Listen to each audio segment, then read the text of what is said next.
Aku membawa laptop suamiku yang rusak ke tempat servis. Baru 5 menit menunggu, teknisi itu tiba-tiba keluar dengan wajah pucat dan berkata, "Bu, apakah selama ini kamu tidak merasa ada yang aneh? Cepat telepon polisi."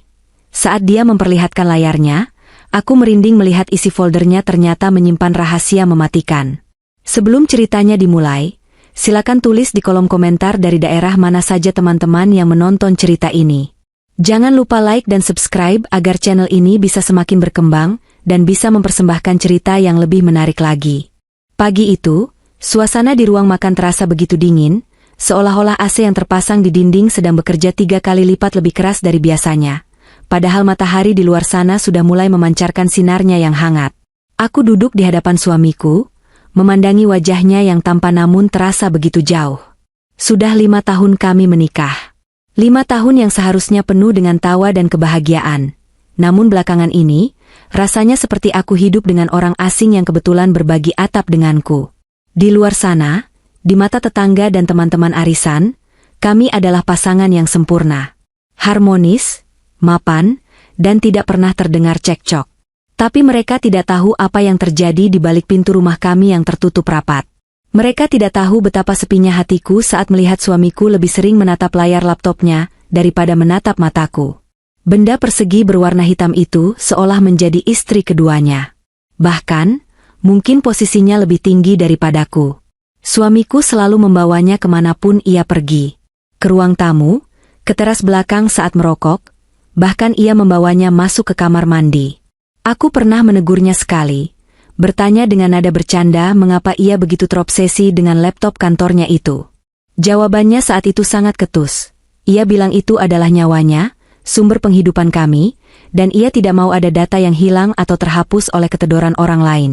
Sejak saat itu, aku tidak pernah berani bertanya lagi. Aku hanya bisa diam, menelan rasa curiga dan cemburu pada sebuah benda mati. Ia juga sangat protektif terhadap privasinya. Password laptopnya diganti secara berkala, seolah-olah ia menyimpan kode nuklir negara di dalamnya. Aku berusaha mengerti, berusaha menjadi istri yang suportif. Mungkin beban kerjanya memang seberat itu. Pagi ini, seperti biasa, ia duduk dengan laptop yang sudah menyala di samping piring nasi gorengnya. Jari-jarinya menari lincah di atas keyboard, matanya fokus penuh ke layar, sementara tangannya yang lain sesekali menyendok makanan tanpa melihat. Aku hanya bisa menghela napas panjang, mencoba menikmati sarapan yang terasa hambar karena ketiadaan percakapan di antara kami.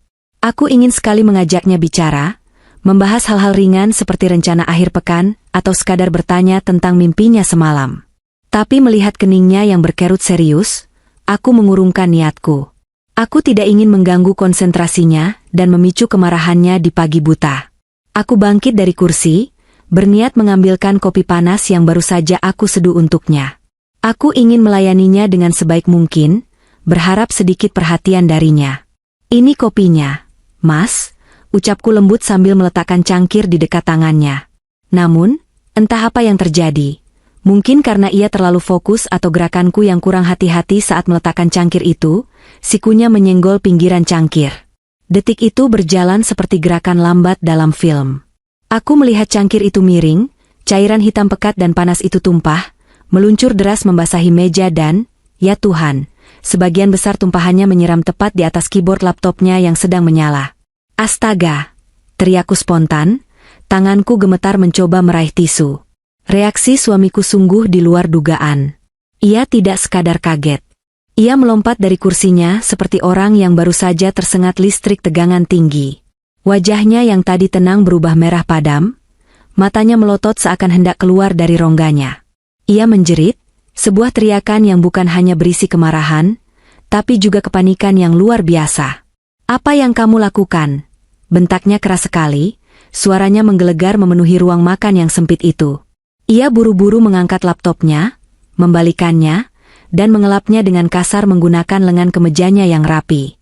Aku terpaku di tempatku berdiri.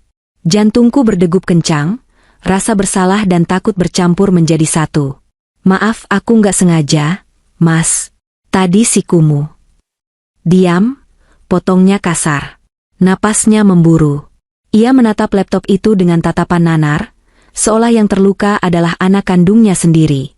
Ia mencoba menekan tombol power, tapi layarnya berkedip-kedip aneh sebelum akhirnya mati total. Mati. Gumamnya dengan suara bergetar. Keringat dingin mulai bercucuran di pelipisnya. Aku melihat ketakutan yang nyata di wajahnya. Bukan ketakutan karena barang mahal yang rusak, tapi ketakutan seperti orang yang sedang menyembunyikan bangkai dan takut baunya tercium. Dataku semua ada di sana. Aku memberanikan diri mendekat, ingin menenangkannya. Kita bawa ke tempat servis ya? Pasti bisa diperbaiki. Kan cuma kena air kopi. Ia menepis tanganku dengan kasar. Jangan sentuh, bentaknya lagi. Matanya menatapku tajam, penuh peringatan. Jangan pernah sentuh laptop ini. Kamu nggak ngerti apa-apa. Ia melirik jam dinding dengan gelisah. Sial, aku ada meeting penting setengah jam lagi. Aku nggak bisa telat. Ia mondar-mandir di ruang makan seperti setrikaan, bingung antara harus membawa laptop itu atau meninggalkannya. Akhirnya, ia meletakkan laptop yang basah itu di atas meja buffet yang tinggi, jauh dari jangkauan. Dengar baik-baik, ucapnya sambil menunjuk wajahku dengan telunjuknya yang gemetar. Aku harus berangkat sekarang. Tinggalkan laptop itu di sana. Jangan disentuh, jangan dipindahkan, jangan diapa-apakan. Nanti pulang kantor aku sendiri yang akan bawa ke tempat servis khusus. Mengerti? Nadanya begitu mengancam, membuat nyaliku ciut seketika. Aku hanya bisa mengangguk pelan, air mata mulai menggenang di pelupuk mataku. Iya, Mas. Aku janji, tanpa mencium keningku atau berpamitan dengan layak, ia menyambar kunci mobil dan tas kerjanya, lalu berlari keluar rumah. Terdengar suara deru mesin mobil yang dipacu kencang meninggalkan pekarangan.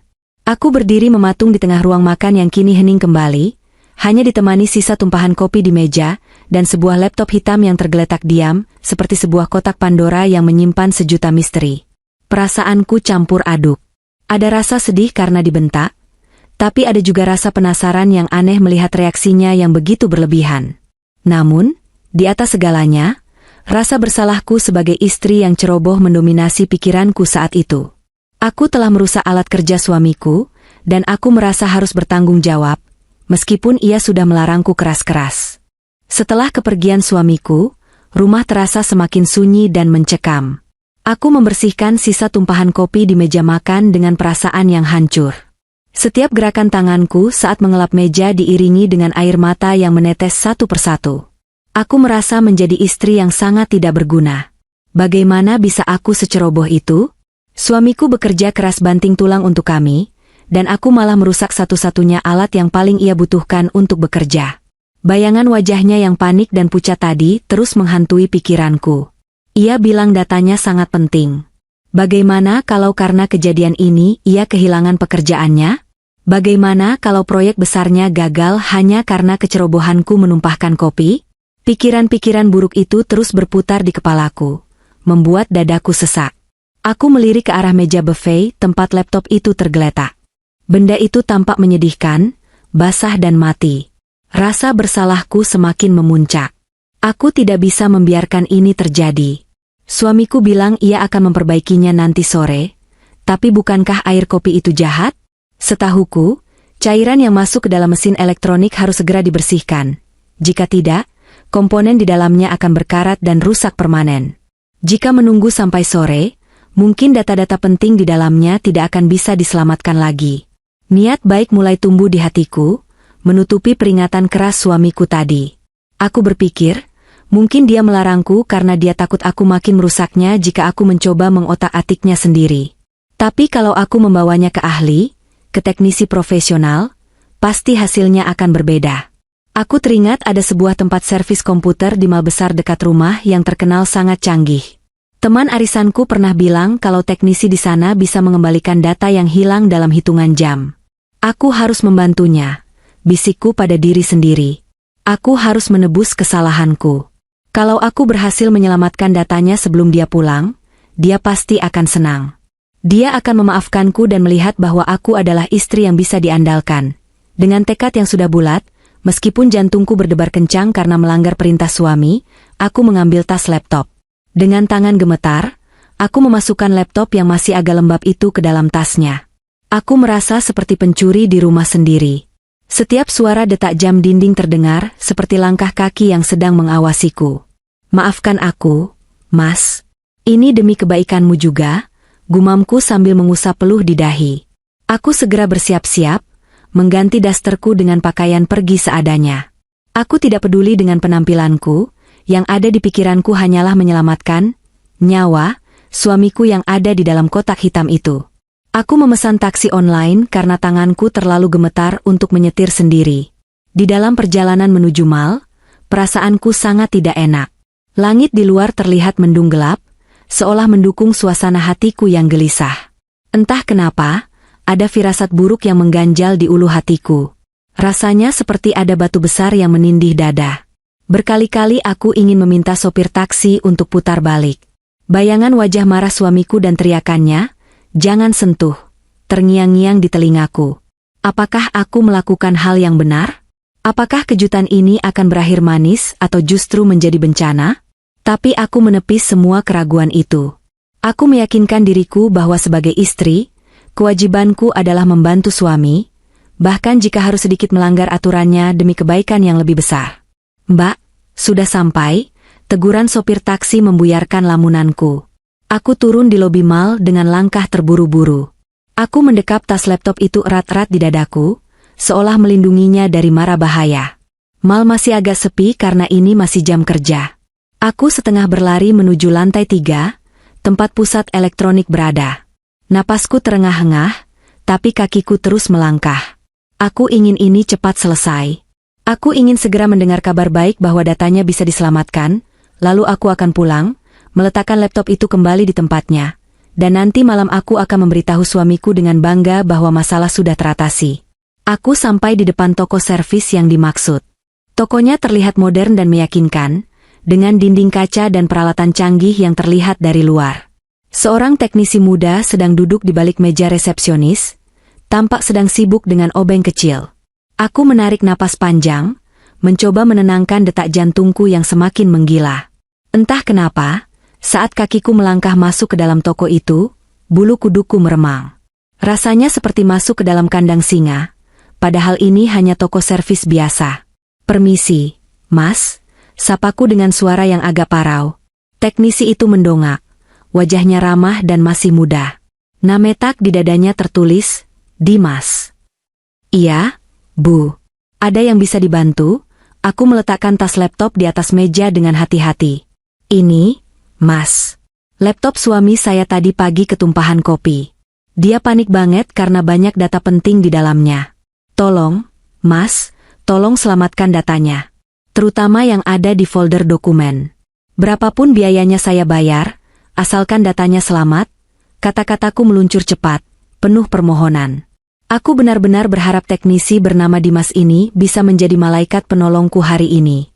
Tanpa aku sadari, keputusan untuk masuk ke toko ini adalah awal dari terbukanya sebuah kotak Pandora yang akan mengubah hidupku selamanya. Teknisi muda itu menerima laptop hitam yang terasa berat di tanganku dengan sikap profesional. Nametak di dadanya tertulis, "Dimas," dan senyumnya yang ramah sedikit menenangkan badai kepanikan yang sedang berkecamuk di dalam dadaku. Aku meletakkan benda keramat milik suamiku itu di atas meja kaca etalase dengan gerakan sangat hati-hati, seolah-olah aku sedang meletakkan bayi yang baru lahir.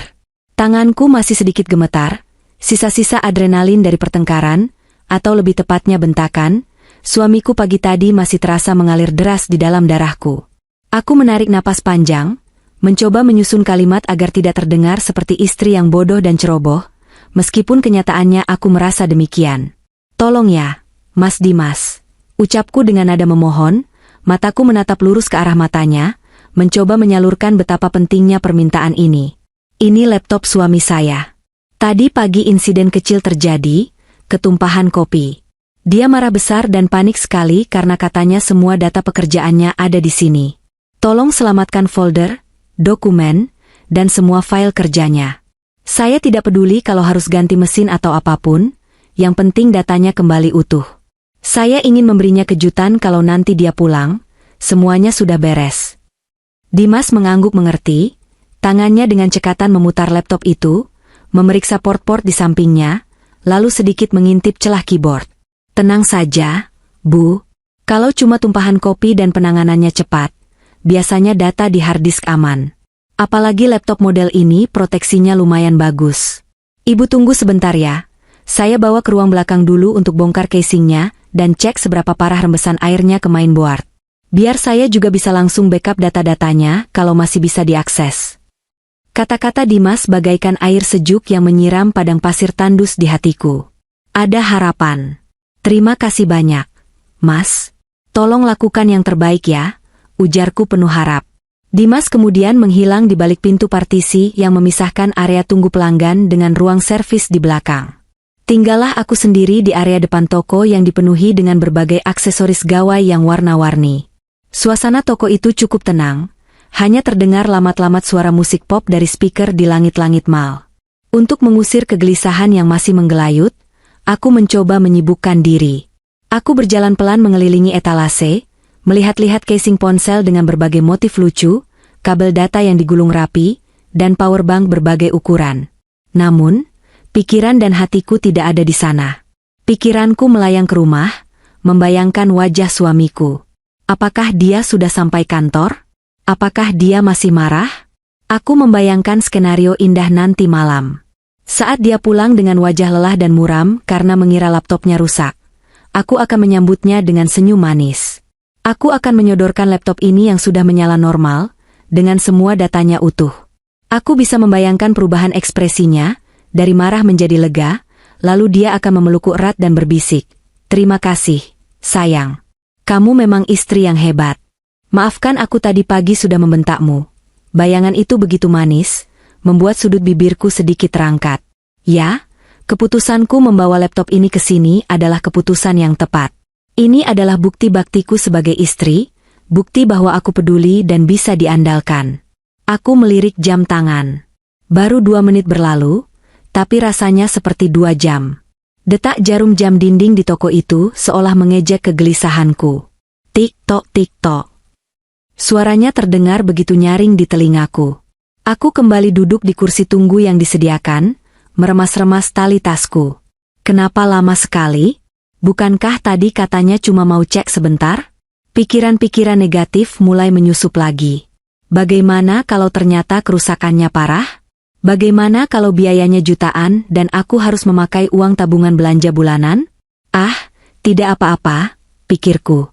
Uang bisa dicari, tapi kepercayaan suami itu tak ternilai harganya.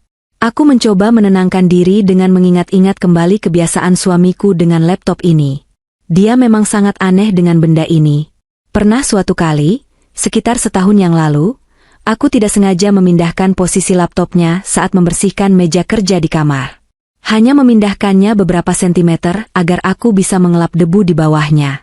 Saat dia tahu posisinya berubah, dia langsung menginterogasiku seperti seorang detektif yang sedang menanyai tersangka pembunuhan. "Siapa yang sentuh? Kamu buka apa? Kamu lihat apa?" tanyanya waktu itu dengan nada tinggi. Aku sampai menangis karena merasa dituduh yang tidak-tidak. Padahal aku gaptek.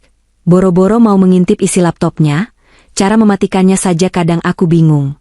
Dia bilang itu data rahasia perusahaan, kalau bocor kami bisa dituntut miliaran rupiah. Sejak saat itu, aku menganggap laptop itu sebagai benda keramat yang tidak boleh disentuh. Dan hari ini, aku bukan hanya menyentuhnya, tapi membawanya keluar rumah. Keberanianku hari ini sungguh luar biasa, didorong oleh rasa bersalah yang begitu besar. 5 menit telah berlalu. Aku mulai mengetuk-ngetukkan kakiku ke lantai dengan tidak sabar. Pintu partisi ruang belakang itu masih tertutup rapat. Tidak ada suara obeng, tidak ada suara mesin, hening. Perasaan tidak enak yang tadi sempat kurasakan di taksi kembali muncul. Kali ini lebih kuat. Ada desiran halus di tengkuku, seolah memberi sinyal bahaya. Ah, ini cuma parnoku saja. Bantinku mencoba menepis. Mungkin Mas Dimas sedang kesulitan membuka bautnya. Namun, tepat saat aku hendak berdiri untuk menengok ke arah pintu, gagang pintu itu bergerak. Pintu terbuka perlahan. Sosok Dimas muncul dari sana. Tapi ada yang berbeda. Sangat berbeda. Saat dia masuk tadi, langkahnya tegap dan wajahnya cerah penuh percaya diri. Sekarang, dia berjalan keluar dengan langkah yang terseret, seolah kakinya berat sekali untuk digerakkan. Wajahnya, ya Tuhan, wajahnya pucat pasi seperti kertas. Darah seolah tersedot habis dari wajah pemuda itu. Matanya terbelalak lebar, pupilnya mengecil, menyiratkan ketakutan yang murni dan primitif. Tangannya yang memegang laptop suamiku terlihat gemetar hebat, sampai-sampai aku takut laptop itu akan jatuh dari genggamannya. Jantungku mencelos melihat pemandangan itu. "Mas Dimas?" panggilku ragu, suaranya tercekat di tenggorokan. "Ada apa? Rusak parah ya? Nggak bisa dibetulkan?" Dimas tidak langsung menjawab. Dia berhenti di balik meja etalase, napasnya terdengar memburu, pendek-pendek dan cepat. Keringat dingin sebesar biji jagung terlihat jelas menetes di pelipisnya. Dia menatapku, bukan dengan tatapan teknisi kepada pelanggan, tapi tatapan seseorang yang baru saja melihat hantu atau monster mengerikan. Suasana toko yang tadinya tenang berubah mencekam dalam sekejap. Udara terasa berat dan menyesakan. Firasat buruku kini berteriak-teriak di dalam kepala. Bukan, ini bukan soal laptop rusak. Ini sesuatu yang lain. Sesuatu yang jauh lebih mengerikan daripada sekadar main board yang konslet. Keheningan yang menggantung di antara kami terasa begitu menyiksa. Dimas masih berdiri mematung di sana, memegang laptop suamiku dengan tangan yang gemetar tak terkendali. Dia tidak langsung menyerahkan benda itu padaku, melainkan mendekapnya sedikit ke arah dadanya, seolah ragu apakah harus mengembalikannya atau membuangnya jauh-jauh. Matanya liar menyapu sekeliling toko, menengok ke kanan dan ke kiri, memastikan pintu kaca depan tertutup rapat dan tidak ada pelanggan lain yang masuk. Sikap paranoanya itu menular padaku. Bulu kuduku meremang seketika. Apa yang sebenarnya terjadi? Kenapa dia bertingkah seperti buronan yang takut ketahuan polisi? "Mas? Mas kenapa?" tanyaku lagi. Kali ini suaraku sedikit meninggi karena panik bercampur bingung. Aku melangkah maju mendekati meja, tapi Dimas justru mundur selangkah, seolah aku adalah sumber bahaya. "Bu?" Suaranya keluar seperti cicitan tikus, parau dan bergetar hebat. Dia menelan ludah dengan susah payah, jakunnya bergerak naik turun. Dia memberi isyarat tangan agar aku mendekat, tapi gerakannya kaku dan patah-patah. "Sini, mendekat sebentar, Bu. Jangan keras-keras bicaranya." Aku menuruti permintaannya, mendekatkan telingaku ke arah meja etalase, meskipun hatiku dipenuhi tanda tanya besar. Apakah dia menemukan sesuatu yang memalukan? Pikiranku langsung merafel ke hal-hal klise. Jangan-jangan suamiku menyimpan koleksi video porno? Atau dia diam-diam main judi online sampai hutang miliaran? Atau mungkin ada cecet mesra dengan wanita lain?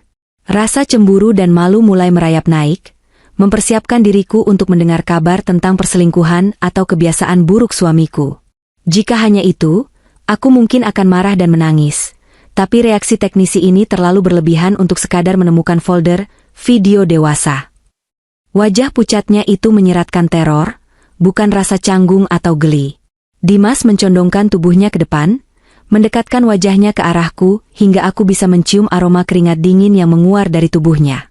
Matanya menatap lurus ke dalam mataku, tatapan yang intens dan mendesak, seolah dia sedang mencoba menyelamatkan nyawaku. "Bu?" bisiknya dengan suara yang nyaris tak terdengar, namun setiap suku katanya menghantam gendang telingaku dengan kekuatan penuh. "Apakah selama ini kamu tidak merasa ada yang aneh? Cepat telepon polisi." Aku terpaku, membeku di tempat. Otakku mendadak berhenti bekerja, mencoba mencerna kalimat yang baru saja kudengar. "Polisi? Kenapa polisi?" Aku mengerjap-ngerjapkan mata, menatap Dimas dengan tatapan kosong. "Maksud Mas apa? Polisi? Mas jangan bercanda ya. Ini cuma laptop rusak. Mas, kenapa harus lapor polisi? Mas nemu apa? Video bokep suami saya? Kalau cuma itu nggak usah lebay sampai bawa-bawa polisi segala." Aku mencoba tertawa, mencoba mencairkan suasana yang gila ini, tapi tawaku terdengar sumbang dan kering. Aku berusaha menyangkal realita yang ada di depan mata. Tidak mungkin. Suamiku adalah orang baik-baik. Dia kepala keluarga yang bertanggung jawab. Dia tidak mungkin terlibat kriminal. Tapi ekspresi Dimas tidak berubah. Dia tidak ikut tertawa. Wajahnya justru semakin serius dan ketakutan. Dia menggelengkan kepalanya dengan cepat, frustrasi karena aku tidak menangkap urgensi dari peringatannya. "Bukan, Bu. Demi Tuhan, bukan itu," desisnya, kali ini sedikit lebih keras tapi tetap tertahan. Tangannya mencengkeram pinggiran meja etalase sampai buku-buku jarinya memutih. Ini bukan soal video porno atau selingkuhan biasa. Ini jauh lebih gila. Ibu dalam bahaya. Nyawa ibu dalam bahaya. Kalimat terakhir itu menohok ulu hatiku. Nyawa? Bahaya? Duniaku terasa berputar. Aku merasa seperti sedang berada di dalam mimpi buruk yang surrealis. Aku datang ke sini untuk memperbaiki laptop agar disayang suami. Kenapa sekarang aku malah dibilang dalam bahaya maut? Aku mundur selangkah, menggelengkan kepala, menolak mempercayai omong kosong teknisi asing ini. Mas ngomong apa sih? Jangan nakut-nakutin saya dong. Suami saya orang baik. Dia cuma pegawai kantoran biasa. Dimas terlihat tidak sabar. Dia tahu kata-kata saja tidak akan cukup untuk meruntuhkan tembok penyangkalanku. Dengan tangan yang masih gemetar, dia meletakkan laptop itu kembali ke atas meja, lalu memutarnya perlahan sehingga layarnya menghadap ke arahku. Saya tidak bisa jelaskan dengan kata-kata, Bu. Ibu harus lihat sendiri. Tapi tolong, kuatkan hati ibu. Jangan teriak. Jangan pingsan. Kita harus bertindak cepat sebelum suami ibu tahu kalau laptop ini sudah dibuka. Aku menelan ludah yang terasa pahit. Tanganku perlahan terulur, menyentuh pinggiran meja kaca yang dingin. Mataku tertuju pada layar laptop yang menyala terang itu.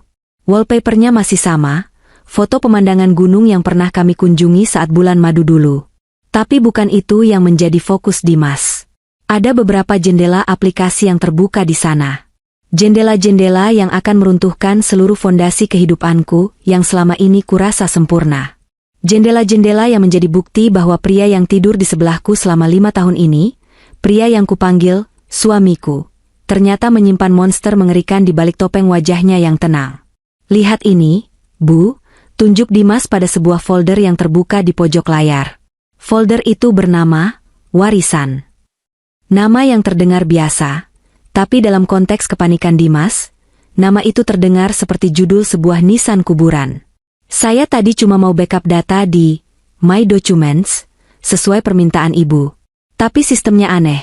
Ada partisi tersembunyi yang otomatis terbuka saat saya colokkan harddisk eksternal saya untuk diagnostik. Dan isinya. Suara Dimas tercekat lagi. Dia tidak sanggup melanjutkannya. Aku memberanikan diri mendekatkan wajah ke layar. Mataku menyapu isi folder tersebut. Dan seketika itu juga, darahku serasa berhenti mengalir. Oksigen di paru-paruku lenyap. Apa yang kulihat di sana bukan hanya sekadar data, melainkan sebuah rencana pembunuhan yang disusun dengan rapi, dingin, dan keji. Dan targetnya adalah aku sendiri. Jantungku rasanya berhenti berdetak-detik itu juga. Udara di dalam toko servis elektronik yang sejuk mendadak terasa hampa oksigen, membuat paru-paruku tercekik. Mataku, yang sudah mulai buram oleh genangan air mata, dipaksa menatap layar laptop itu lekat-lekat. Di sana, di balik layar LED yang menyala terang, terbentang sebuah kebenaran yang jauh lebih menyakitkan daripada tusukan pisau belati tepat di jantung. Dimas, teknisi muda itu, menggeser tubuhnya sedikit menjauh, memberikan ruang bagiku untuk menyaksikan sendiri bangkai busuk yang selama ini disembunyikan rapi oleh suamiku di balik aroma parfum mahal dan setelan kemeja kerjanya. Folder itu bernama Warisan. Sebuah nama yang terdengar begitu mulia, begitu penuh tanggung jawab. Biasanya, folder dengan nama seperti itu berisi wasiat, daftar aset untuk masa depan anak, atau rencana investasi hari tua. Namun, firasatku mengatakan ini adalah ironi paling kejam yang pernah ada. Dengan tangan yang gemetar hebat, seolah-olah aku sedang menjulurkan tangan ke dalam kandang ular berbisa, aku meminta Dimas untuk membukanya. Buka, Mas, bisikku parau. Suaraku terdengar asing di telingaku sendiri, seperti suara hantu yang merintih dari dasar sumur. Dimas mengklik 2 kali. Folder itu terbuka, memuntahkan isinya yang mengerikan. File pertama yang dibuka adalah sebuah dokumen PDF hasil pindaian. Judulnya terpampang jelas dengan huruf tebal yang seolah mengejek kebodohanku, Polis Asuransi Jiwa Mega Proteksi, Platinum. Mataku menyusuri baris demi baris tulisan kecil di dokumen itu. Nama pemegang polis, Bimo Aryo. Nama tertanggung, Ratna Dewi. Namaku. Tertulis lengkap dengan gelar sarjanaku yang sudah lama tak kupakai, karena aku memilih mengabdi menjadi ibu rumah tangga. Mataku membelalak saat melihat kolom, nilai uang pertanggungan. Angka itu begitu panjang, nolnya berderet seolah tak ada habisnya. 15 miliar rupiah. Ditambah santunan kecelakaan ganda sebesar 5 miliar rupiah. Total 20 miliar rupiah akan cair jika aku mati. Ingatanku langsung terlempar ke masa 3 bulan yang lalu. Malam itu, Bimo pulang dengan membawa sebuket bunga mawar dan makanan kesukaanku, martabak manis keju. Dia bersikap sangat manis, memijat kakiku, dan berkata bahwa dia baru saja bertemu teman lamanya yang bekerja di perusahaan asuransi. Sayang, katanya waktu itu dengan tatapan mata yang begitu meyakinkan, aku mau kita punya jaminan masa depan. Aku mau daftarin kamu asuransi kesehatan yang paling bagus. Biar kalau kamu sakit, kamu dapat pelayanan ratu. Kamu tinggal tanda tangan di sini, sisanya aku yang urus. Bodoh. Betapa bodohnya aku. Waktu itu aku merasa tersanjung. Aku merasa dicintai. Aku menandatangani tumpukan berkas itu tanpa membacanya. Percaya sepenuhnya bahwa suamiku adalah pelindungku. Ternyata, malam itu aku bukan menandatangani proteksi kesehatan, melainkan menandatangani kontrak kematianku sendiri. Aku telah menyerahkan nyawaku untuk dihargai senilai 20 miliar rupiah. Tanggal aktif polis itu tertulis tepat 1 bulan yang lalu. Masa tunggu sudah selesai. Artinya, sekarang aku adalah aset berjalan yang lebih berharga dalam keadaan mati daripada hidup. Lihat ini juga, Bu. Suara Dimas menyentakku dari kilas balik yang menyakitkan. Dia membuka file berikutnya. Kali ini bukan dokumen resmi, melainkan serangkaian tangkapan layar atau screenshot. Itu adalah riwayat pencarian Google atau browser history yang sengaja disimpan. Aku tidak mengerti kenapa dia menyimpannya. Mungkin sebagai referensi atau panduan belajarnya. Dan apa yang dipelajarinya sungguh membuat darahku membeku menjadi es. 12 Oktober, pukul 1.30 dini hari, jenis racun yang tidak berbau dan tidak berasa. 15 Oktober, pukul 2.15 dini hari, berapa lama sianida bereaksi dalam tubuh manusia? 20 Oktober, pukul 23 malam, apakah autopsi wajib dilakukan untuk kematian mendadak di rumah? 1 November, pukul 3.45 dini hari, cara memalsukan kebocoran tabung gas LPG agar terlihat seperti kecelakaan murni. 5 November, pukul 10 pagi, kasus suami dapat warisan asuransi istri yang meninggal kecelakaan. Aku membekap mulutku kuat-kuat, menahan jeritan histeris yang hendak meledak. Air mataku tumpah ruah, membasahi meja kaca etalase. Rasa mual yang hebat menghantam perutku. Bayangan kejadian minggu lalu berputar di kepalaku. Minggu lalu, aku sempat mencium bau gas yang menyengat di dapur saat bangun tidur. Waktu itu Bimo bilang mungkin regulatornya kendor dan dia yang membenarkannya. Dia bahkan memarahiku, menuduhku ceroboh saat memasang tabung gas. Ya Tuhan, ternyata itu bukan kecerobohan. Itu adalah uji coba. Dia sedang melakukan gladi resik untuk membunuhku. Dia sedang mengetes seberapa cepat gas memenuhi dapur. Dan aku, istri yang naif ini, justru meminta maaf padanya karena merasa bersalah. Betapa liciknya. Betapa jahatnya. Laki-laki yang tidur di sampingku, yang memelukku setiap malam, ternyata setiap detiknya sedang memikirkan cara terbaik untuk melenyapkan napasku. Dia bukan manusia. Dia iblis yang menyamar menjadi suami sempurna. Masih ada satu lagi, Bu, ucap Dimas pelan, nadanya penuh rasa kasihan namun mendesak. Aplikasi chat tersembunyi. Dimas membuka sebuah aplikasi yang ikonnya disamarkan menjadi kalkulator. Begitu kode dimasukkan, yang entah bagaimana caranya teknisi jenius ini bisa membobolnya, muncul daftar percakapan. Hanya ada satu kontak yang aktif. Namanya disimpan dengan nama, Sayang. Tidak ada foto profil, hanya siluet abu-abu. Namun isi percakapannya begitu hidup, begitu vulgar, dan begitu menjijikkan. Jari Dimas menggulir layar ke atas, memperlihatkan percakapan pagi ini, tepat setelah insiden kopi tumpah itu terjadi. Bimo, pukul 7.45 sedih, sialan. Si sapi perah itu numpahin kopi ke laptopku. Aku panik setengah mati. Laptopnya mati, layarnya gelap. Aku takut file rencana kita rusak. Mataku nanar membaca sebutan itu. Sapi perah. Itulah panggilannya untukku di hadapan selingkuhannya. Selama 5 tahun aku mengabdi, mencuci bajunya, memasak makanannya, merawat rumahnya, dan ini julukan yang dia berikan padaku? Sayang, pukul 7.46 sedih. Aduh, gimana sih kamu? Ceroboh banget. Terus gimana? Datanya aman nggak? Jangan sampai gagal loh, Yang. Aku udah booking tiket ke Eropa buat bulan depan. Kita butuh uang cair secepatnya. Bimo, pukul 7.48 sedih, tenang aja. Laptop aku tinggal di rumah. Aku udah bentak dia, aku larang dia sentuh. Dia itu istri tolol yang penurut, gak punya otak buat ngutak-ngatik teknologi. Dia pasti cuma nangis di pojokan sekarang. Rencana eksekusi tetap jalan nanti malam. Sayang, pukul 7.50 sedih. Baguslah kalau dia sebodoh itu. Jadi, mau pakai skenario A atau B? Bimo, pukul 7.52 sedih. Skenario B, kebocoran gas lebih bersih. Kalau racun, aku takut polisi minta autopsi. Nanti malam aku pulang cepat, aku bakal pura-pura masak, makan malam romantis, terakhir buat dia. Aku kasih obat tidur di minumannya biar dia pingsan di dapur, terus aku cabut selang gasnya. Nanti aku keluar rumah sebentar cari alibi, beli rokok atau apa, pas balik rumah udah meledak atau dia udah mati lemas. Boom! 20 miliar jadi milik kita. Sayang, pukul 7.55 sedih, kamu jenius. Sayang, I love you. Gak sabar jadi nyonya Bimo dan bebas dari kemiskinan ini. Pastikan si jelek itu beneran lewat ya nanti malam. Bimo, pukul 7.56 sedih, pasti.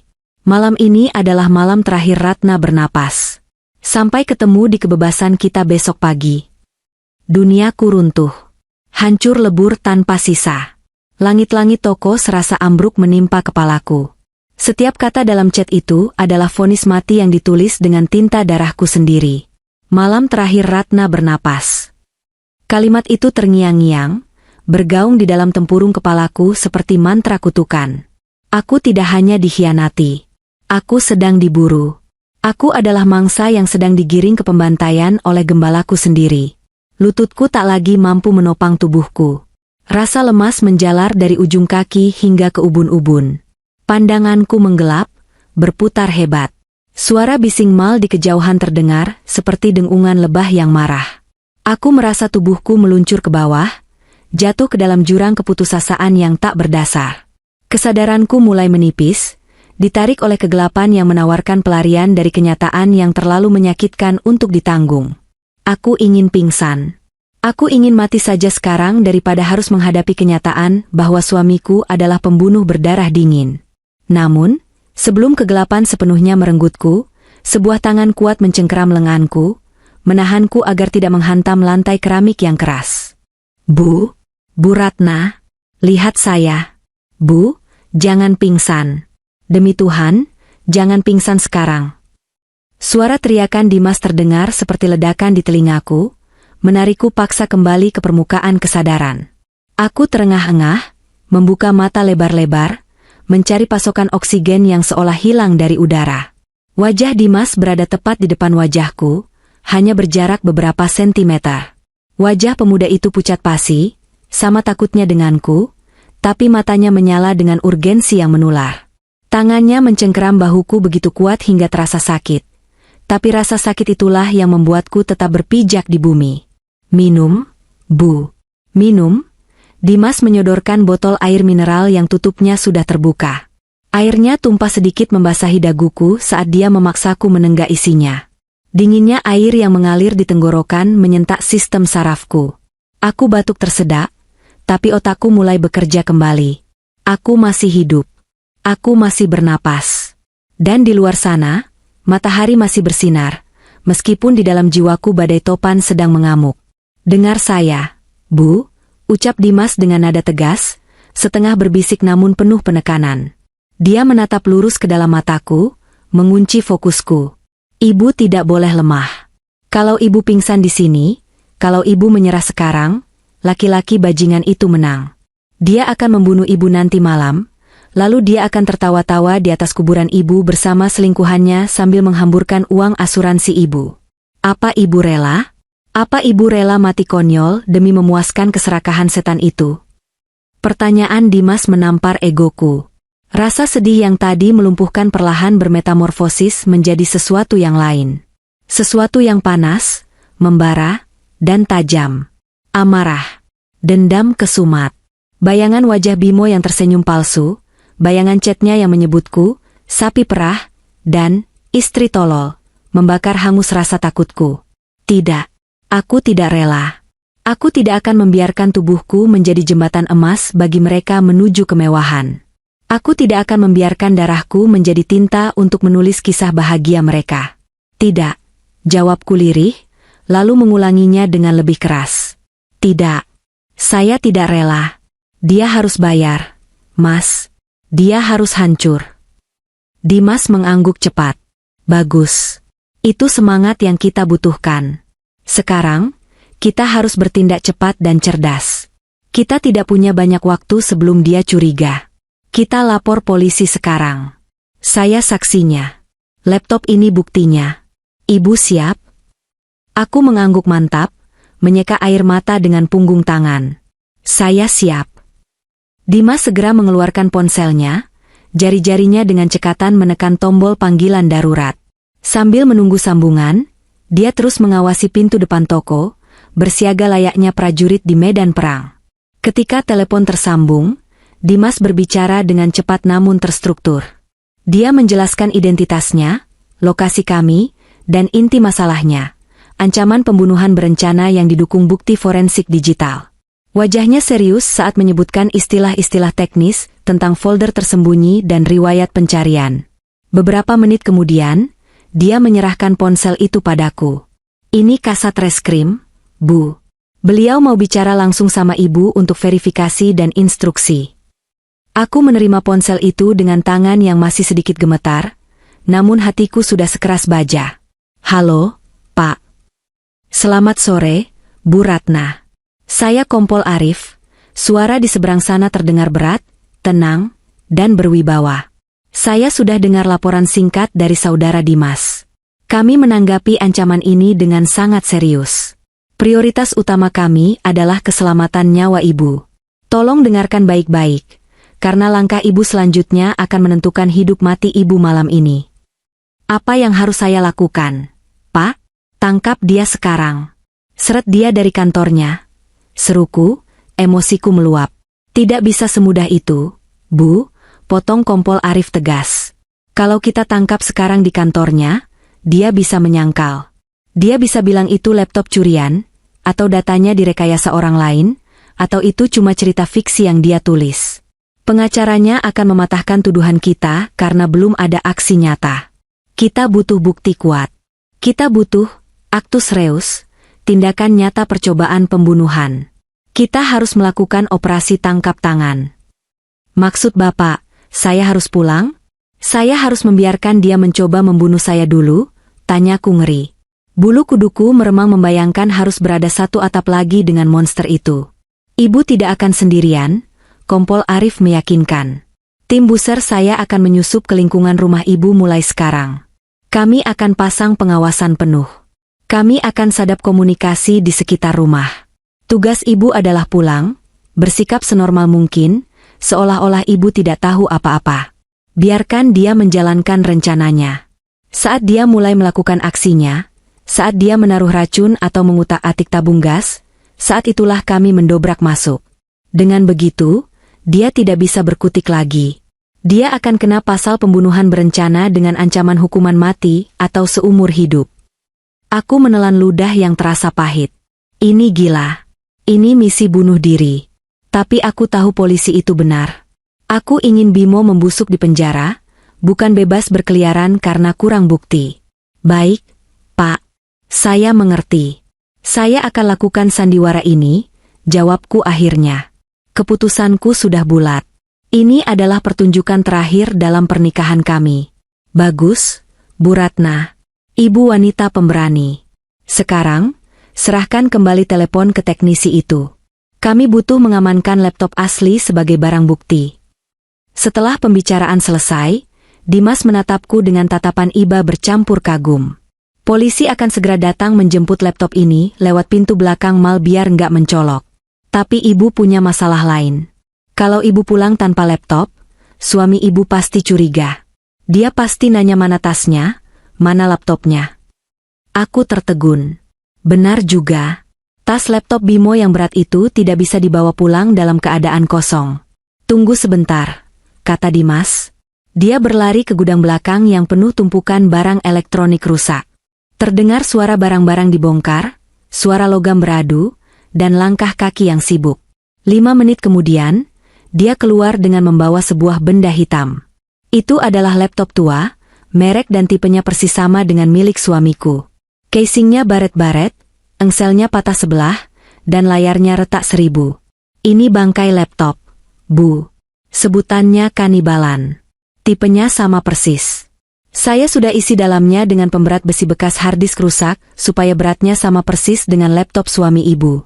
Kalau cuma diangkat atau dilihat sekilas dalam tas, gak akan ketahuan bedanya, jelas Dimas sambil memasukkan benda rongsokan itu ke dalam tas kerja suamiku yang elegan.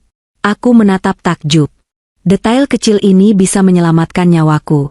Jika Bimo mengangkat tas itu dan terasa ringan, dia pasti langsung tahu ada yang tidak beres.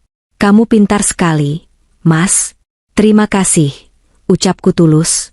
Sekarang, ibu ke toilet dulu, saran Dimas sambil menunjuk arah toilet umum mal. Maaf ya Bu, tapi muka ibu berantakan. Mata ibu bengkak, bedak ibu luntur kena air mata. Kalau suami ibu lihat ibu kayak gini, dia pasti curiga ibu habis nangis Bombay. Ibu harus terlihat cantik, terlihat bodoh, dan terlihat bahagia. Ibu harus pakai topeng istri yang sempurna. Aku menurut. Aku berjalan ke toilet wanita dengan langkah yang diseret. Di depan cermin besar di atas wastafel, aku melihat pantulan diriku. Menyedihkan. Mata merah, hidung bengkak, rambut acak-acakan. Ini adalah wajah korban. Dan aku benci melihatnya.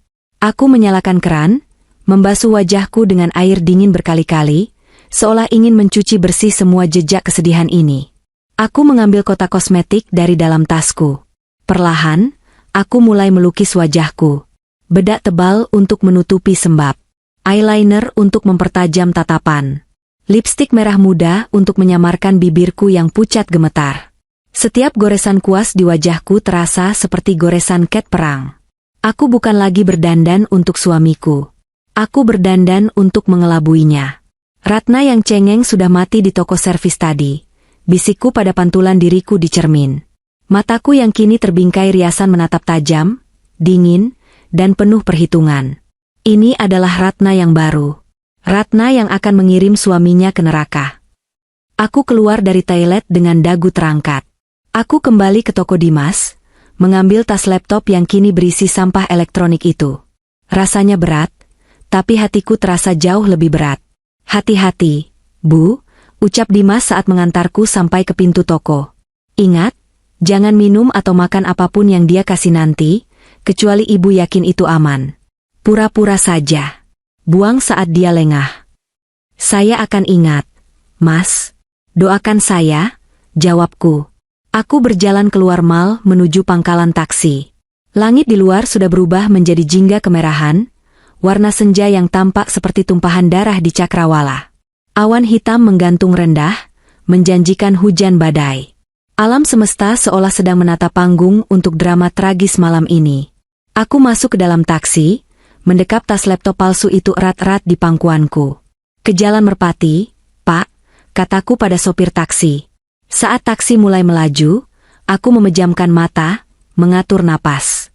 Di rumah sana, Bimo mungkin sedang sibuk di dapur, menaburkan racun atau melonggarkan pipa gas sambil bersiul-siul, membayangkan kekayaan yang akan dia dapatkan esok hari. Dia tidak tahu bahwa, sapi perah, bodohnya sedang pulang membawa kejutan.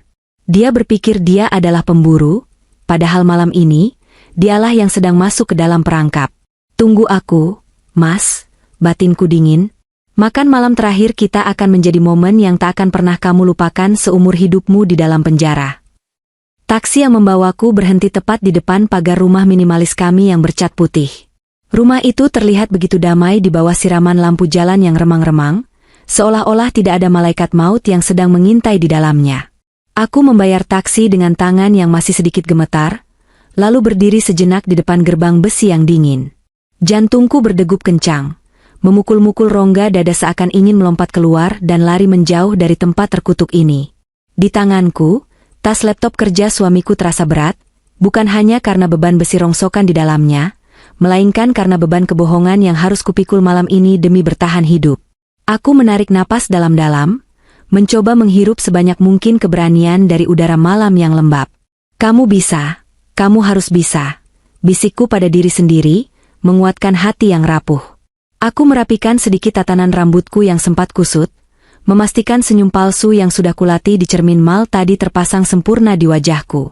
Dengan langkah yang diusahakan setenang mungkin, aku membuka gerbang dan berjalan melintasi pekarangan kecil menuju pintu utama. Baru saja tanganku menyentuh gagang pintu, aroma masakan yang menggugah selera langsung menyergap indera penciumanku. Wangi bawang putih yang ditumis, aroma daging panggang, dan rempah-rempah yang hangat. Ini aneh. Sangat aneh. Suamiku hampir tidak pernah menyentuh dapur kecuali untuk membuat kopi atau mie instan. Masak makan malam lengkap? Itu adalah kejadian langka yang biasanya hanya terjadi saat ulang tahunku atau ulang tahun pernikahan kami. Namun hari ini bukan hari spesial. Hari ini adalah hari eksekusi. Aroma lezat itu seketika terasa memualkan bagiku, seperti mencium bau bunga melati di pemakaman. Assalamualaikum. Sapaku dengan suara yang kubuat sedikit manja, namun lantang, saat melangkah masuk ke dalam rumah. Waalaikumsalam, sayang. Sahutan itu datang dari arah dapur, diikuti dengan langkah kaki yang tergesa-gesa. Sosok suamiku muncul di ambang pintu penghubung ruang tengah dan dapur. Dia mengenakan apron, celemek, bergambar beruang yang biasanya kupakai, menutupi kemeja kerjanya yang lengannya sudah digulung rapi hingga siku. Di tangannya, dia memegang spatula kayu. Wajahnya dihiasi senyum lebar, senyum yang dulu selalu membuat hatiku meleleh, namun kini terlihat seperti seringai serigala yang siap menerkam domba bodoh. Kamu sudah pulang. Kok nggak bilang-bilang? Tahu gitu aku jemput di depan gang. Ucapnya sambil berjalan mendekat, lalu mendaratkan kecupan hangat di keningku. Bibirnya terasa panas di kulitku, membuatku ingin segera lari ke kamar mandi dan mencuci bekas ciumannya dengan sabun antiseptik. Betapa hebatnya dia bersandiwara. Jika aku tidak melihat isi folder warisan itu, aku pasti sudah meleleh dalam pelukannya, merasa menjadi wanita paling beruntung di dunia. Iya mas, tadi baterai HP-ku habis di jalan, jadi nggak sempat kabari. Dustaku lancar, sebuah alasan klise yang sudah kusiapkan. Aku memaksakan diri untuk membalas senyumnya, menatap mata hitamnya yang legam.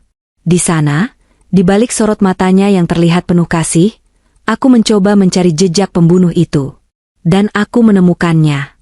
Ada kilatan gelisah yang tersembunyi, ada ketegangan di sudut matanya yang berkedut halus. Dia sedang gugup. Dia sedang menunggu momen.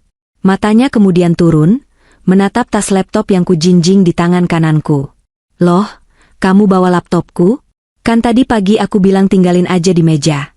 Nadanya terdengar santai, tapi aku bisa merasakan kewaspadaan yang meningkat drastis dalam suaranya. Ini adalah ujian pertama. Aku mengangkat bahu ringan, lalu meletakkan tas itu di sofa ruang tamu dengan gerakan sedikit kasar, seolah-olah isinya tidak penting. Iya, mas. Tadi aku lihat di meja takut kesenggol kucing atau ketumpahan air lagi pas aku bersih-bersih. Jadi aku masukin tas aja biar aman. Lagian kamu kan bilang mau servis sendiri, jadi sekalian aku siapin biar kamu gampang bawanya besok. Suamiku berjalan mendekati sofa. Jantungku berhenti berdetak saat dia mengulurkan tangan dan mengangkat tas itu. Dia menimang-nimangnya sebentar. Tuhan, tolonglah aku. Jika beratnya berbeda sedikit saja, tamatlah riwayatku. Dia pasti akan langsung membukanya dan menemukan bangkai laptop rongsokan itu. Detik demi detik berlalu lambat seperti tetesan getah. Keringat dingin mulai merembes di punggungku. Berat juga ya, gumamnya, lalu meletakkan kembali tas itu di tempat semula. Dia tersenyum lagi, kali ini terlihat lebih lega. Makasih ya, sayang. Kamu memang pengertian. Untung kamu nggak coba-coba nyalain lagi, takut korslet. Aku menghela napas lega dalam hati, nyaris saja kakiku lemas saking tegangnya. Iya dong, aku kan nurut sama kamu. Aku nggak ngerti barang elektronik, takut malah tambah rusak. Aku memainkan peranku sebagai istri bodoh dengan sempurna. Peran yang dia sematkan padaku dalam chat menjijikan itu. Ya sudah, kamu ganti baju dulu Gih, bersih-bersih. Aku lagi masak spesial buat kita. Steak daging sapi wagyu saus lada hitam kesukaan kamu, katanya dengan nada antusias yang dibuat-buat. Wah, tumben banget mas masak. Ada acara apa? Pancingku. Dia mendekat lagi, melingkarkan lengannya di pinggangku. Gak ada apa-apa. Aku cuma merasa bersalah tadi pagi sudah bentak kamu gara-gara kopi tumpah itu. Aku stres banget soal kerjaan, tapi gak seharusnya aku lampiasin ke kamu. Ini permintaan maaf aku. Malam ini aku mau manja-manjain kamu. Kata-katanya begitu manis, namun telingaku mendengarnya sebagai ancaman. Permintaan maaf. Ini adalah jamuan terakhir sebelum dia mengirimku ke alam baka. Steak wagyu itu mungkin bumbu terakhir yang akan kucicipi. Makasih ya, Mas. Kamu baik banget. Ucapku dengan nada terharu palsu. Aku mandi dulu ya kalau gitu. Aku melangkah menuju kamar tidur utama kami. Begitu pintu kamar tertutup di belakangku, aku langsung menyandar lemas di daun pintu. Lututku gemetar hebat. Rasanya aku ingin muntah. Berada satu ruangan dengan monster itu sungguh menguras energi. Aku menatap sekeliling kamar tidur kami, tempat kami berbagi mimpi selama 5 tahun. Di atas nakas, masih ada foto pernikahan kami yang tersenyum bahagia. Palsu. Semuanya palsu. Aku segera masuk ke kamar mandi, menyalakan keran air shower dengan kencang agar suaranya menutupi isak tangisku yang sempat pecah sebentar. Aku membasuh wajah, mencoba menyusun kembali kepingan keberanian yang sempat retak. Jangan menangis sekarang, Ratna. Belum saatnya. Fokus, perintahku pada diri sendiri. Aku berganti pakaian dengan piyama tidur yang nyaman, sesuai dengan skenarionya yang ingin aku segera tidur. Saat aku keluar dari kamar, meja makan sudah tertata rapi. Lilin aromaterapi dinyalakan di tengah meja, memberikan kesan romantis yang remang-remang. 2 piring steak dengan tampilan restoran bintang 5 sudah tersaji. Dan di samping piringku, ada segelas coklat panas yang masih mengepulkan uap. Sini duduk, sayang.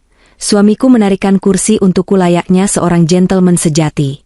Aku duduk, mataku langsung tertuju pada gelas coklat panas itu. Instingku berteriak bahaya. Di dalam chatnya tadi siang, dia bilang akan memberi obat tidur di minumanku. Minum dulu coklatnya, mumpung masih hangat. Ini coklat impor yang dikasih klien aku kemarin, rasanya enak banget, bikin rileks. Bujuknya, dia sendiri memegang gelas berisi air putih. Aku tersenyum kaku. Tanganku terulur meraih gelas itu. Hangat. Baunya memang enak, bau coklat kental yang manis. Tapi bagi hidungku yang sudah waspada, ada aroma asing yang samar. Entah itu sugesti atau nyata, aku merasa mencium bau obat yang getir di balik manisnya coklat. Nanti aja deh mas, aku makan dulu dagingnya. Lagi lapar banget, tolakku halus, mencoba mengulur waktu. Suamiku tampak sedikit kecewa, tapi dia menutupinya dengan cepat. Ya udah, makan dulu, nanti dingin gak enak. Kami mulai makan. Dia memotong daging di piringnya dengan tenang, sesekali melirik ke arahku. Aku memaksakan diri menelan potongan daging itu. Rasanya seperti mengunyah karet, padahal dagingnya sangat empuk. Tenggorokanku tercekat oleh rasa takut. Setiap kali dia meletakkan pisau di piring, bunyi dentingnya membuatku tersentak. Percakapan kami terasa kaku. Dia bertanya tentang hariku, tentang apa yang kulakukan di rumah. Aku menjawab seadanya, mengarang cerita tentang menonton serial TV seharian. Setelah piring kami kosong, dia kembali mendesakku. Nah, sekarang minum coklatnya. Biar tidurmu nyenyak malam ini. Kamu kelihatan capek banget, matamu agak bengkak. Dia memperhatikannya. Dia melihat mata bengkakku. Iya mas, tadi aku nonton drama Korea sedih banget. Nangis sampai begini, jawabku cepat, menggunakan alibi yang sudah disiapkan Dimas. Duh, tapi perutku tiba-tiba mulas nih. Kebanyakan makan daging kali ya. Aku ke toilet bentar ya, mas. Coklatnya aku bawa aja, takut dingin. Tanpa menunggu persetujuannya, aku menyambar gelas coklat itu dan setengah berlari menuju kamar mandi tamu yang ada di dekat dapur. Aku mengunci pintu dengan tangan gemetar. Napasku memburu. Aku menatap gelas coklat di tanganku dengan tatapan jijik. Tanpa ragu, aku menuangkan isi gelas itu ke dalam lubang wastafel. Cairan coklat kental itu mengalir masuk, membawa serta racun tidur yang seharusnya melumpuhkanku. Aku menyalakan keran air, membiarkan air membilas sisa-sisa coklat di wastafel sampai bersih tak berbekas. Aku menunggu beberapa saat, lalu menyiram toilet agar terdengar suara flus, seolah-olah aku memang buang air. Aku menatap cermin, mengatur ekspresi wajahku agar terlihat lebih rileks dan mengantuk. Akting dimulai, bisikku. Aku keluar dari kamar mandi dengan gelas kosong di tangan. Suamiku sudah menunggu di meja makan, wajahnya tampak berbinar saat melihat gelas di tanganku sudah kosong. "Wah, habis ya? Enak kan?" tanyanya antusias. "Enak banget, Mas." "Anget di perut," jawabku sambil meletakkan gelas itu di bak cuci piring. Lalu aku pura-pura menguap lebar, menutup mulutku dengan punggung tangan. "Aduh, kok tiba-tiba aku ngantuk berat ya, Mas?" Mataku rasanya berat banget. Senyum kemenangan terbit di wajahnya. Senyum yang membuat darahku mendidih. "Itu efek coklatnya kali, bikin rileks." "Ya sudah, kamu tidur duluan saja Gih. Istirahat. Aku masih mau beres-beres meja makan sebentar." "Iya Mas, aku tidur duluan ya, rasanya pusing." Aku mendramatisir keadaan, berjalan sempoyongan menuju kamar tidur. Dia memapahku dengan penuh perhatian sampai ke pintu kamar. "Tidur yang nyenyak ya, sayang. Mimpi indah," bisiknya di telingaku. Nada suaranya lembut, tapi matanya dingin. Dia sedang mengucapkan selamat tinggal pada mayat hidup. Aku masuk ke kamar, menutup pintu namun tidak menguncinya, sesuai rencana agar dia bisa masuk nanti. Aku mematikan lampu utama, hanya menyisakan lampu tidur yang redup. Aku naik ke tempat tidur, menarik selimut sampai sebatas dada. Mataku terpejam, tapi telingaku terbuka lebar, setajam radar kelelawar. Di luar sana, aku mendengar langkah kaki suamiku. Dia tidak membereskan meja makan. Langkah kakinya menuju ke dapur. Terdengar suara denting logam yang beradu pelan. Suara kunci Inggris? Atau obeng? Lalu, suara yang paling kutakuti terdengar. Suara mendesis halus. SSSHH.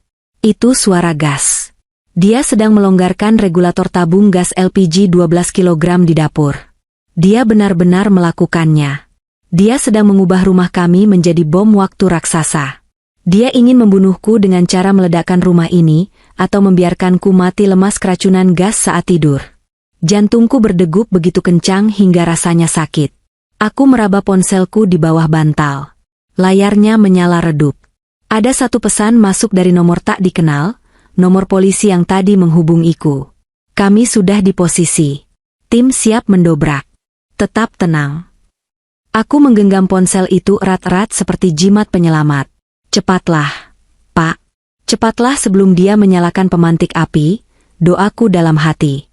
Suara desisan gas itu semakin jelas terdengar di keheningan malam, menyusup lewat celah bawah pintu kamar, membawa aroma kematian yang tak kasat mata. Suara desisan gas yang menyayat kesunyian malam itu terdengar bagaikan nyanyian maut yang menakutkan. Aku berbaring kaku di balik selimut tebal, keringat dingin membasahi punggungku hingga piyamaku terasa lengket. Setiap detik terasa seperti 1 jam. Aku menahan napas, berusaha tidak menghirup udara terlalu banyak. Takut gas beracun itu sudah mulai merayap masuk ke dalam kamar tidur melalui celah ventilasi. Di ruang tengah, langkah kaki suamiku terdengar mondar-mandir dengan ritme yang gelisah. Dia tidak langsung pergi. Dia menunggu. Memastikan, obat tidur, hayalannya bekerja sempurna. Memastikan aku sudah terlelap dalam tidur abadi sebelum dia meninggalkan panggung kejahatannya. Sayup-sayup, aku mendengar suaranya. Dia sedang berbicara di telepon. Suaranya rendah, namun karena suasana rumah yang hening total, aku bisa menangkap potongan-potongan kalimatnya yang membuat darahku mendidih hingga ke ubun-ubun.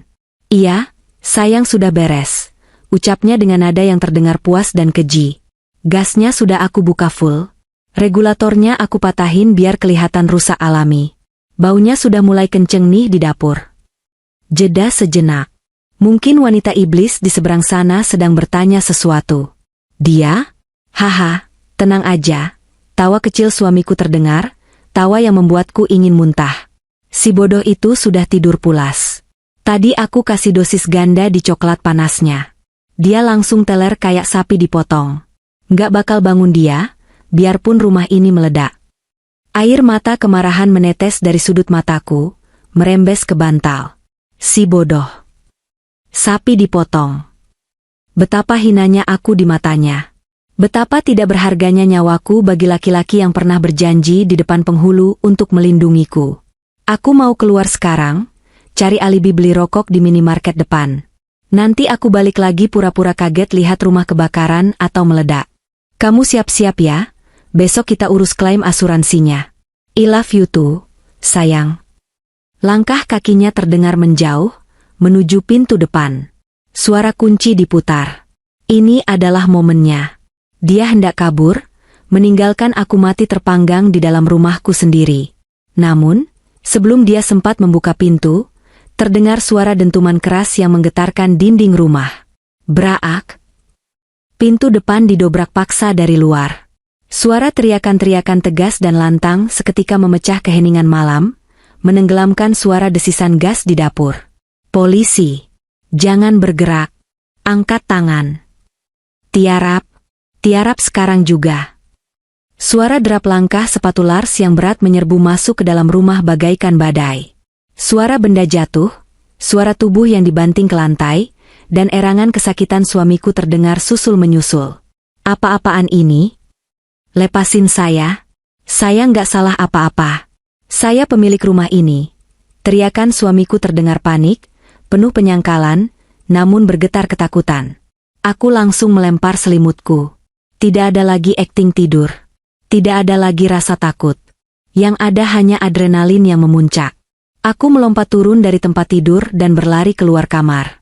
Pemandangan di ruang tamu sungguh memuaskan hasrat dendamku. Bimo, suamiku yang sombong, kini terlungkup di lantai marmer yang dingin. 2 orang polisi berseragam preman menindih tubuhnya, memborgol kedua tangannya ke belakang punggung dengan kasar.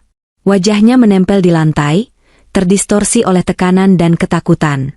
Di sekelilingnya, belasan polisi bersenjata lengkap menyebar, mengamankan area. Beberapa petugas langsung berlari ke dapur untuk mematikan sumber gas dan membuka jendela lebar-lebar. Amankan area. Matikan listrik. Buka semua ventilasi. Teriak seorang komandan yang kukenali suaranya, Kompol Arif. Aku berdiri di ambang pintu kamar, menatap sosok Bimo yang tak berdaya itu. Saat dia mendongak dan melihatku berdiri tegak, matanya membelalak lebar seolah melihat hantu. Ratna, kamu bangun? Tanyanya tergagap, wajahnya pucat pasi. Sayang, tolong aku. Bilang sama mereka, ini salah paham. Ada rampok masuk rumah kita. Bahkan di saat seperti ini, dia masih mencoba memanipulasiku. Dia masih mengira aku adalah istri bodoh yang bisa dibodohi dengan air mata buaya. Aku berjalan mendekat, langkahku mantap dan penuh wibawa. Aku berdiri tepat di hadapannya, menatapnya dari ketinggian dengan tatapan dingin yang belum pernah ia lihat sebelumnya. Salah paham, Mas? Rampok? Tanyaku dengan nada sinis yang menusuk. Kompol Arif maju, membawa sebuah benda yang sangat familiar. Bukan laptop rongsokan yang ada di tas kerja, melainkan laptop hitam mulus yang asli, laptop yang kutinggalkan di toko servis tadi siang. Polisi rupanya sudah membawanya sebagai bukti kunci. Bimo Aryo, ucap Kompol Arif tegas sambil membuka layar laptop itu di depan wajah suamiku. Anda ditangkap atas tuduhan percobaan pembunuhan berencana terhadap istri Anda, Saudari Ratna Dewi, serta pemalsuan dokumen asuransi. Layar laptop itu menyala, menampilkan folder, warisan, yang terbuka lebar. Wajah Bimo yang tadinya memelas berubah menjadi horor murni. Rahangnya jatuh. Matanya liar menatap laptop itu, lalu beralih menatapku. Dia sadar, permainan sudah berakhir. Topengnya sudah hancur berkeping-keping. Kamu tahu, desisnya tak percaya. Kamu buka laptopku? Dasar istri lancang. Berani-beraninya kamu. Teriakannya bukan penyesalan, melainkan kemarahan karena ketahuan. "Lancang!" teriakku balik, suaraku pecah oleh emosi yang tertahan. "Kamu yang mau bunuh aku, Mas? Kamu sebut aku sapi perah. Kamu mau bakar aku hidup-hidup demi uang asuransi buat selingkuhanmu. Suami macam apa kamu, hah?" Aku ingin menerjangnya, mencakar wajahnya, tapi seorang polwan menahan bahuku dengan lembut. "Sabar, Bu. Biarkan hukum yang membalasnya." Tiba-tiba, dari arah pintu depan yang terbuka, seorang petugas lain masuk menggiring seorang wanita yang tangannya juga sudah diborgol. Wanita itu memakai baju tidur seksi yang ditutupi jaket, rambutnya acak-acakan, dan wajahnya tertunduk dalam. Rupanya polisi juga menyergap si target, kedua yang mungkin sedang menunggu di dekat rumah atau dihubungi untuk datang. Saat wanita itu mendongak, lututku kembali lemas. Aku mengenalnya. Sangat mengenalnya. "Cindy," panggilku lirih. Tak percaya. Dia adalah Cindy, rekan kerja Bimo yang sering main ke rumah. Wanita yang sering kupuji karena sopan dan ramah. Wanita yang sering kubuatkan kopi dan kue saat dia datang dengan alasan membahas proyek kantor. Wanita yang sering memanggilku Mbak Ratna cantik. Ternyata, dia adalah sayang di chat itu. Dia adalah ular berbisa yang menusukku dari belakang saat aku menyambutnya dengan senyum. Cindy tidak berani menatap mataku. Dia hanya menangis histeris saat digiring polisi. "Bukan salah aku, Mbak. Mas Bimo yang ajak. Mas Bimo yang rencanain semuanya. Aku cuma ikut-ikutan," teriaknya mencoba menyelamatkan diri sendiri. "Diam kamu, pelacur," bentak Bimo dari lantai. "Kamu yang desak aku buat cepet-cepet habisin dia, karena kamu butuh uang buat bayar hutang judimu." Mereka saling menyalahkan, saling menggigit seperti anjing liar yang terpojok. Pemandangan yang sungguh menyedihkan sekaligus memuaskan. Cinta sejati yang mereka agung-agungkan di chat ternyata serapuh ini, saat dihadapkan pada jeruji besi. Bawa mereka, perintah Kompol Arif. Polisi menyeret Bimo dan Cindy keluar dari rumahku. Saat melewati aku, Bimo sempat menoleh sekali lagi. Tatapannya bukan lagi tatapan suami, melainkan tatapan penjahat yang dendam. Namun aku tidak takut lagi. Aku menatapnya balik dengan dagu terangkat, menunjukkan bahwa Ratna yang lemah dan bodoh sudah mati bersama rencana busuknya. Suasana rumah berangsur-angsur tenang setelah mobil patroli polisi pergi dengan sirine yang meraung-raung di kejauhan, membawa serta sampah-sampah masyarakat itu. Aku duduk di sofa ruang tamu, ditemani oleh polwan yang memberiku segelas air hangat. Laptop asli suamiku masih ada di meja, menjadi saksi bisu dari tragedi yang nyaris merenggut nyawaku. Aku selamat. Aku benar-benar selamat. Aku teringat pada Dimas, teknisi muda di toko servis itu.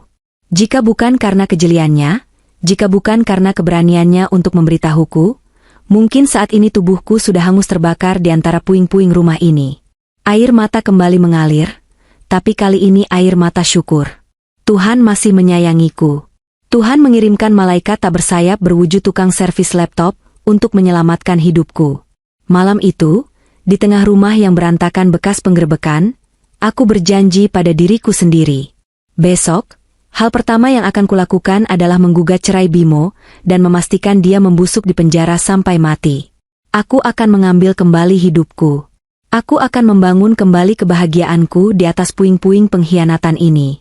Dan satu hal yang pasti, aku tidak akan pernah lagi menjadi wanita bodoh yang menyerahkan nyawanya begitu saja pada siapapun.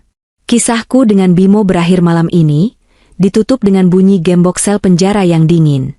Namun kisahku sebagai Ratna yang baru, wanita kuat yang selamat dari maut, baru saja dimulai.